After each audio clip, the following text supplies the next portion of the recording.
சிறப்பு செவ்வாய் அழகு தமிழ் கவிதை கழகத்தின் காலை வணக்கம் உங்கள் அனைவருக்கும். நேற்றைய தொடர் கதையின் தொடர்வு தொடர்கின்றது.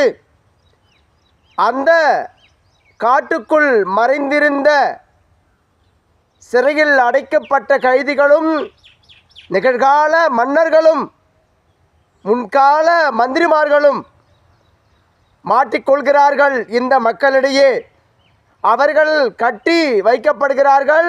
தகவல் மன்னர்களுக்கு தெரிவிக்கப்படுகிறது. அந்த முன்னாள் மன்னர், சிறைவாசத்தில் இருந்தவர், சதிகளால் சிறைவாசம் பட்ட முன்னாள் மன்னர் வந்து கொண்டிருக்கிறார். அவரும் வந்து இந்த கூட்டத்தோடு கலந்து விட்டார். அங்கு கட்டி பெற இருந்த அனைத்து கைதிகளையும் உடன் மன்னர்களையும் பார்த்து, என்ன செய்து கொண்டிருக்கிறீர்கள் நீங்கள்? உங்களை மனிதாபிமானத்தோடு அந்தந்த தேசத்திற்கு மறுபடியும் முடிசூட்ட உங்களை அழைக்கலாம் என்று என் எண்ணத்தில் தோன்றியிருந்தது. அது தோன்றுவதற்குள்ளே நீங்கள் செய்த இந்த சதி, இன்னும் என்னென்னதான் நீங்கள் செய்ய போகிறீர்கள்?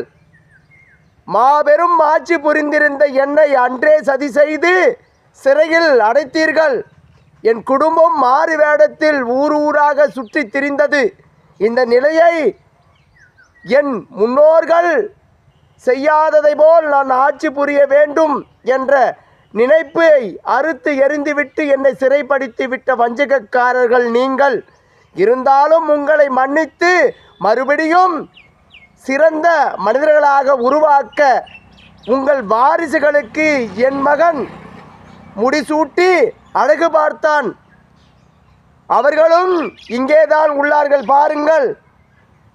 உங்களை தண்டிக்கதான் எங்களுக்கு உரிமை, உங்கள் வாரிசுகளை தண்டிக்க எங்களுக்கு உரிமை இல்லை என்று உங்களை சிறிது காலம் திருந்துவீர்கள் என சரி வாசத்திலே விட்டுவிடலாம் என்று நினைத்து தான் இதை நாங்கள் செய்தோம்.